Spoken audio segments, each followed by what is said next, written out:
গতকাল সোমবার রাত ৯টার দিকে আফগানিস্তানের রাজধানী কাবুলে একটি হাসপাতালে বিমান হামলা চালিয়েছে পাকিস্তান।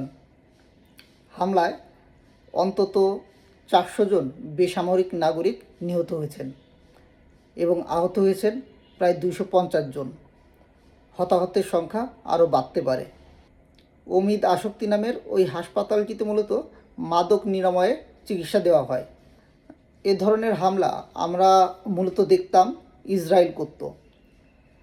তারা স্কুল, কলেজ, মাদ্রাসার মতো বিভিন্ন স্থাপনায় হামলা করে হাজার হাজার শিশু ও বেসামরিক নাগরিককে হত্যা করেছে। বেশিরভাগ সময়ই তারা এ ধরনের হামলার জন্য রমজান মাসকে বেছে নিত।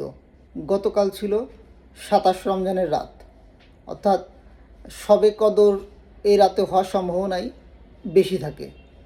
পাকিস্তান একটি মুসলিম রাষ্ট্র হয়ে এই সময়ে এমন একটি হামলা করে কি ইসরায়েলের পদাঙ্ক অনুসরণ করলো?